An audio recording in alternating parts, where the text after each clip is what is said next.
तो आज बात करते हैं एक बहुत ही पावरफुल और थोड़ी विवादास्पद डिबेट स्ट्रैटेजी की, जो हमें मिलती है दार्शनिक आर्थर शोपेनहावर से। ये एक ऐसा तरीका है जो सिर्फ लॉजिक या फैक्ट्स पर नहीं, बल्कि उससे कहीं आगे जाके काम करता है। चलिए एक सवाल से शुरुआत करते हैं। कभी ऐसा महसूस हुआ है कि किसी बहस में सारे फैक्ट्स, सारा लॉजिक एक तरफ था, लेकिन फिर भी सामने वाला अपनी बात पर अड़ा रहा और जीत नहीं हो पाई? ये हम सब ने कभी ना कभी अनुभव किया है, और शोपेनहावर हमें बताते हैं कि असल में ऐसा होता क्यों है। शोपेनहावर के मुताबिक कोई भी बहस असल में दो अखाड़ों में लड़ी जाती है। पहला अखाड़ा है बुद्धि का, जहां फैक्ट्स, लॉजिक और तर्क की लड़ाई होती है। लेकिन एक दूसरा अखाड़ा भी है, जो है इच्छा का, जहां मकसद, हित और इमोशंस का खेल होता है। और मजे की बात यह है कि शोपेनहावर का मानना था कि असली जीत अक्सर इच्छा के अखाड़े में ही होती है, बुद्धि के नहीं। तो चलिए आर्थर शोपेनहावर के इसी अनोखे, बल्कि कह सकते हैं कि उल्टे दृष्टिकोण को समझते हैं। उनका तरीका किसी के दिमाग को नहीं, बल्कि उसकी इच्छा, उसके मोटिव को टारगेट करने पर फोकस करता है। सुनने में अजीब लग सकता है, पर यह काम कमाल का करता है। और यही बात शोपेनहावर के इस एक वाक्य में साफ दिखती है। वो कहते हैं, इच्छा शक्ति की प्रभावशीलता बुद्धि से कहीं ज्यादा होती है। इसका सीधा सा मतलब है कि किसी को लॉजिक से समझाने की कोशिश करने से कहीं ज्यादा असरदार है उसकी भावनाओं और उसके हितों पर असर डालना।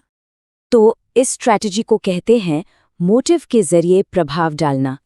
इसमें कला ये है कि आप सामने वाले के तर्क को ही ऐसा बनाकर पेश करें कि वो उसके अपने ही पर्सनल या ग्रुप के हितों के लिए नुकसानदेह लगने लगे। ये तरीका लॉजिक को बाईपास करके सीधे सीधे स्वार्थ और इमोशनल पहलू पर हमला करता है। अच्छा, थ्योरी तो ठीक है, पर यह असल जिंदगी में कैसे काम करती है? चलिए दो बहुत ही मजेदार केस स्टडीज देखते हैं, जो दिखाएंगी कि कैसे इच्छा जो है वो समझ पर हावी हो जाती है। पहला केस है एक पादरी का। मान लीजिए वो किसी बड़ी दार्शनिक बात का समर्थन कर रहा है, लेकिन जैसे ही कोई उसे ये दिखा देता है कि उसकी ये बात तो चर्च की किसी बुनियादी शिक्षा के ही खिलाफ जा रही है, तो क्या होगा? वो फौरन अपनी बात से पीछे हट जाएगा। यहाँ उसका लॉजिक नहीं, बल्कि अपनी संस्था के प्रति वफादारी, उसका हित जीत गया। दूसरा उदाहरण एक जमींदार का है। वो मशीनों की बड़ी तारीफ कर रहा है, कह रहा है कि ये तो तरक्की की निशानी है। लेकिन बस एक मिनट, जैसे ही उसे ये समझाया जाता है कि इन मशीनों की वजह से उसकी जमीन की कीमत गिर सकती है, उसका सारा नजरिया एक झटके में बदल जाता है। यहाँ पैसों का मामला, यानी सीधा सीधा स्वार्थ, उसकी सोच पर भारी पड़ गया। ठीक है, तो ये तो हुई वन ऑन वन बहस की बात। लेकिन जब सामने पूरी भीड़ हो, एक ग्रुप हो, तब क्या होता है? तब तो ये तरीका और भी ज्यादा खतरनाक, और भी ज्यादा पावरफुल हो जाता है। सोचिए, एक ऐसा ग्रुप है जिसके सबके इंटरेस्ट एक जैसे हैं। अब वहां कोई भी तर्क सही या गलत इस आधार पर नहीं तौला जाएगा कि उसमें कितना लॉजिक है, नहीं, बल्कि इस आधार पर कि वो तर्क हम सबके फायदे की बात कर रहा है या नहीं। लोग हमेशा उस बात का साथ देंगे जो उनके ग्रुप के हित में हो, भले ही वो लॉजिकल ना हो। और ये चार्ट इसी बात को एकदम साफ साफ दिखाता है। जरा देखिए, लॉजिक वाली बात को कितना कम सपोर्ट मिल रहा है, और जहां ग्रुप के इंटरेस्ट की बात आई, सपोर्ट आसमान छू रहा है। मतलब साफ है, जब बात अपने मतलब पर आती है तो लॉजिक बेचारा साइड में ही खड़ा रह जाता है।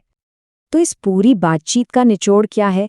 क्या है वो मेन पॉइंट्स जो हमें शोपेनहावर की इस, कह सकते हैं, थोड़ी चौंकाने वाली स्ट्रैटेजी से समझने को मिलते हैं?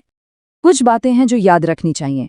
पहली, बहस में इच्छा शक्ति यानी विल अक्सर बुद्धि यानी इंटेलेक्ट से ज्यादा मजबूत साबित होती है। दूसरी, सामने वाले के स्वार्थ पर चोट करना एक बहुत कारगर रणनीति है।